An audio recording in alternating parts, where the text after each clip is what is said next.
১১২ রানে ৩ wicket. Team India যখন টি ব্রেকে যায়, নাস্তা করতে গেছে, ১১২ রান ৩ উইকেট। সেইখান থেকে এসে মাত্র ৩৪ রান যোগ করতে পেরেছে ২০.৩ ওভারে। ৩৪ রান যোগ করে ৭ উইকেটের পতন ঘটেছে এবং সব স্বপ্ন ধূলিসাৎ হয়ে গেছে। টিম ইন্ডিয়ার বর্ডার গাভাস্কার সিরিজের চতুর্থ টেস্ট হেরে গেছে। ডাব্লিউটিসির ফাইনাল খেলা নিয়ে অনিশ্চয়তা দেখা দিয়েছে।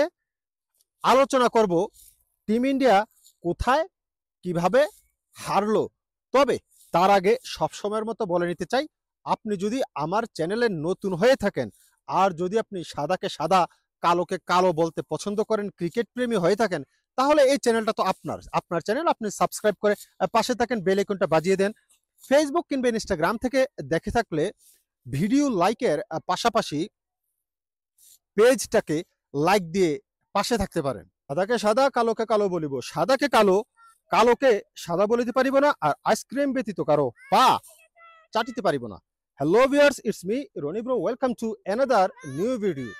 কথা বলছিলাম টিম ইন্ডিয়া এবং অস্ট্রেলিয়ার মধ্যে শেষ হওয়া টেস্ট ম্যাচ নিয়ে, যেখানে টিম ইন্ডিয়া হেরে গেছে ১৮৪ রানে। টিম ইন্ডিয়া আসলে কোথায় হারলো, এই বিষয়টা নিয়ে আলোচনা করব। তবে আলোচনা করার আগে আমি যেই জায়গাটায় দাঁড়িয়ে আছি সেই জায়গাটা নিয়ে একটু আলোচনা করতে চাই, একটু কথা বলতে চাই। আমি এখন দাঁড়িয়ে আছি একটি লেকের উপরে। হয়তো ভাবছেন লেকের উপর মানুষ কিভাবে দাঁড়ায়। পানির তিনটা রূপ, এক কঠিন, সেকেন্ড হচ্ছে তরল, থার্ড হচ্ছে বায়বীয়। যখন পানি পানি থাকে তখন তরল অবস্থায় থাকে, তাকে অনেক বেশি আপনার তাপ দিলে সেটা বায়বীয় হয়ে যায়, আর অনেক বেশি ঠান্ডা পড়লে তখন এটা কঠিন পদার্থ হয়ে যায়।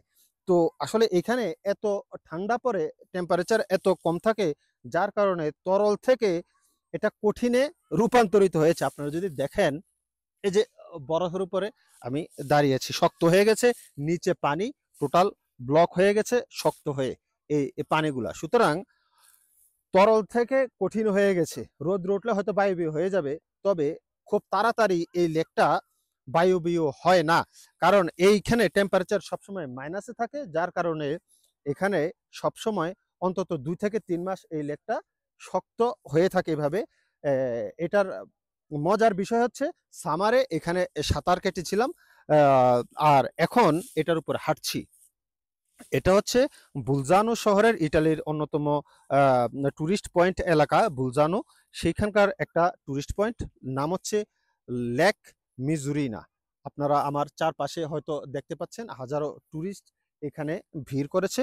প্রতিদিন হাজার হাজার টুরিস্ট আসে এই লেক মিজুরিনার সৌন্দর্য উপভোগ করার জন্য। এনিওয়ে, খেলাতে আসি। দেখেন, টিম ইন্ডিয়া যখন চা বিরতিতে যায়, সেখানে তাদের ১১২ রানে ৩ উইকেট। শুরু থেকে যদি আরেকটু বলি, তাহলে গতকালের ৩৩৩ রানের টার্গেটের সাথে আর মাত্র ৬ রান যোগ করতে পেরেছিল। ৩৪০-এর টার্গেট দিয়েছিল টিম ইন্ডিয়াকে। আমার কাছে মনে হচ্ছিল যে টিম ইন্ডিয়া হয়তো এই টার্গেটটাকে অতিক্রম করার চেষ্টা করবে, জিতার চেষ্টা করবে। পরবর্তীতে দেখলাম যে টিম ইন্ডিয়া একটা দোলাচলে ভুগছে, মানে জিতার জন্য খেলবে নাকি ম্যাচ ড্র করার জন্য খেলবে, টিম ইন্ডিয়া এই জিনিসটি বুঝতে পারছিল না সম্ভবত। রোহিত শর্মা শুরু থেকেই নেমে যেভাবে ব্যাট করছিল, বোঝাই যাচ্ছিল যে সে সিদ্ধান্তহীনতায় ভুগছিল। আমার কাছে মনে হচ্ছে কোচ গৌতম গম্ভীর তাদেরকে এমন মানে প্রপার কোনো গাইডলাইন দেয় নাই যে এই ম্যাচ ড্র করার জন্য খেলো, না হয় এই ম্যাচ জিতার জন্য খেলো। আমার কাছে মনে হয়েছে যে গৌতম গম্ভীর বলেছে, দেখো যাই ট্রাই করে দেখো, যদি একটু ভালো মনে হয়, পিচ রান করতে পারতেছে, তাহলে জিতার জন্য খেলবা, আর না হয় ম্যাচ ড্র করার জন্য খেলবা। এই যে সিদ্ধান্তটা, এটাই সবচেয়ে বড় ভুল সিদ্ধান্ত, যে দেখো কি করা যায়, দেখার পরে যদি মোটামুটি ব্যাটে বলে আসে তাহলে জিতার জন্য খেলো। না, ম্যাচ ভাই এভাবে খেলা যায় না, ম্যাচ এভাবে জিতা যায় না। জিতার জন্য খেলতে হলে প্রথম থেকে কাউন্টার অ্যাটাকে আসতে হবে, আপনার শর্ট খেলতে হবে, স্ট্রোক খেলতে হবে। টিম ইন্ডিয়া যেভাবে খেলেছে মনে হচ্ছিল কখনো যে ওরা ড্র করার জন্য খেলছে, আবার আউটের ধরনগুলো যদি আপনি দেখেন, ব্যাটসম্যানের যেভাবে ব্যাট চালিয়েছে মনে হচ্ছে যে জিতার জন্য হয়তো 4-6 মারতে গেছিল। না হয় এই ধরনের শট কেন খেলবে? রোহিত শর্মা সুপার ফ্লপ, আবারও 9 রানে যখন সে আউট হয়ে ফিরে, দলের রান হচ্ছে 25। এটা এভাবে কোনো খেলা হয় না আসলে। 25, তারপরে বলে এসে কেএল রাহুল আবার 0 রানে আউট হয়ে গেছে। এখন কথা হচ্ছে কেএল রাহুলকে ওয়ান ডাউনে নামিয়ে রোহিত শর্মা নিজে ওপেন করতে আসলো। ওপেন করতে এসে টোটাল টিমের ভারসাম্যটা নষ্ট করে দিছে রোহিত শর্মা।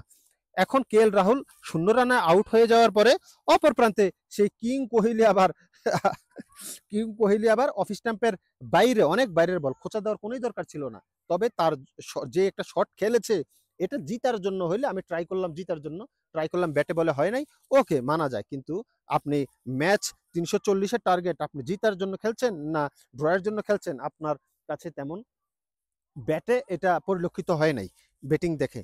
এর 33 রানে 3 উইকেট হারিয়ে যখন টিম ইন্ডিয়া ঢুকছিল, সেখানে জেসওয়াল এবং আপনার ঋষভ পান্ত একটা পার্টনারশিপ করলো। সেখান থেকে 112 রান পর্যন্ত দেখলাম যে 3 উইকেট। সেইখানে সেশনটা সুন্দরভাবে শেষ হয়েছে, মনে হচ্ছিল যে না, আস্তে আস্তে ড্রয়ের দিকে ওরা যাচ্ছে। কিন্তু ওই ব্রেকের পরে আমি বুঝলাম না কি হলো, 20 ওভার 3 বল খেলতে 7 উইকেট হারাই ফেললো এবং মাত্র 34 রান যোগ করতে পেরেছিল। এতেই বোঝা যায় ওদের প্ল্যানে কতটা ঘাটতি ছিল। অনেকেই বলবেন যে জেসওয়ালের আউটটা নিয়ে একটু সন্দেহ আছে, থার্ড আম্পায়ার বাংলাদেশের, এই জন্য আউট দিয়ে দিছে। আমি একটা কথা বলি, আই যত টেকনোলজি আছে, ওই টেকনোলজির আপনি সেকেন্ড টাইমে ইউজ করবেন। প্রথমবারে আপনি চোখে কি দেখছেন ওইটার উপরে থার্ড আম্পায়ার সিদ্ধান্ত নেয়, এবং প্রথম দেখাতেই এটা ক্লিয়ারলি ব্যাটে লেগে বলটা গেছে, এটা ক্লিয়ার আমার কাছে। আমি তো শরীফুদ্দুল্লাহ আমার কাছের কেউ না, এটা ক্লিয়ার গেছে, ক্লিয়ার দেখা গেছে যে ব্যাটে লেগে বল ডিরেকশন চেঞ্জ হয়েছে এবং ক্যাচ হয়েছে। সেইখানে অন্য টেকনোলজির কথা বাদ দেন, এবং আইসিসির যে টিভি আম্পায়ার ছিল, সেও ওইখানে সাইমন কিন্তু জিনিসটা ক্লিয়ার করেছে। তো এনিওয়ে ওইটা ক্লিয়ার আউট ছিল, এবং ওইটার দোষ দিয়ে কিংবা ওই আউট নিয়ে তর্ক করার কোনো কিছু নাই। টিম ইন্ডিয়া টোটালি খারাপ খেলছে, প্রথম ইনিংসে খারাপ খেলছে, সেকেন্ড ইনিংসও খারাপ খেলছে, কোনো প্ল্যান ছাড়া খেলছে। তো এনিওয়ে যেটা বলছিলাম, টিম ইন্ডিয়া লাস্ট 7 উইকেট হারাইছে মাত্র 84 রানে, এবং লাস্টের দিকে যে 20 ওভার খেললো ওরা, কেন এভাবে খেললো আমার মাথায় কিছুই আসে না। তো যেটা বলছিলাম, টিম ইন্ডিয়া এই ম্যাচ হেরে শুধুমাত্র আসলে ম্যাচটা হারে নাই, এই ম্যাচটার অনেক কিছু দিক নির্দেশনা দেখিয়ে দিয়েছে চোখে আঙ্গুল দিয়ে, যে রোহিত শর্মা, বিরাট কোহলি এখন আর চলে না। এইভাবে আপনি রানগুলা যদি দেখেন, জেসওয়াল 84 রান করেছে, ঋষভ পান্ত 30 রান করেছে। এছাড়া অন্য ব্যাটসম্যানদের রানগুলো যদি আপনি দেখেন, 9 run, 0 run, 4 run, 5 run, 2 run, 3 run, এইভাবে টেস্ট ম্যাচ খেলা যায় না। আর সবচাইতে বড় কথা হচ্ছে গৌতম গম্ভীরের যে টেকনিক, এটা ভাই একেবারেই চলে না, অচল মাল। গৌতম গম্ভীর টোটালি অচল মাল। আপনি দেখেন অপর প্রান্তে যখন আপনার ওয়াশিংটন সুন্দর, সেইখানে ওয়াশিংটন সুন্দর কিভাবে জাসপ্রীত বুমরার মতো বলারকে সে আপনার স্ট্রাইকে দেয়, আকাশদীপকে স্ট্রাইকে দেয়, কিংবা আপনার মোহাম্মদ সিরাজকে স্ট্রাইকে দেয়। বলা দরকার ছিল তো, আর 10 ওভার বাকি আছে, 3 উইকেট, তুমি পুরাটা 10 ওভার তুমি খেলো, লাস্ট বলে 1 রান নিয়ে নিয়ে খেলবা। এইভাবে তাকে কোনো এভাবে মানে মনে হয় তার কাছে কোনো তথ্য পাঠায় না গৌতম গম্ভীর। ওইখানে টিম ইন্ডিয়া আসলে হেরে গেছে ম্যাচটা। কারণ এইভাবে আপনার যখন একটা ব্যাটসম্যান থাকে, তার উচিত ছিল যে সে একমাত্র ব্যাটসম্যান, সে তাকে গাইড দিয়ে নন স্ট্রাইকে ব্যাটসম্যানটাকে মানে টিকিয়ে রাখবে 10 ওভার, সে খেলবে। উপর থেকে যখন নাস্তা করতে গেছে, তখনই গরমিল হয়ে গেছে আসলে। তখন গৌতম গম্ভীর ওয়াশিংটন সুন্দরকে ক্লিয়ারলি বলে দেওয়া উচিত ছিল যে ৩ উইকেট আছে ভাই, আর ১০ ওভার বাকি আছে, তুমি এই ১০ ওভার খেলো। তুমি বুমরাকেও ব্যাটিংয়ে দিও না, আকাশদীপকেও দিও না, কিংবা মোহাম্মদ সিরাজকেও দিও না।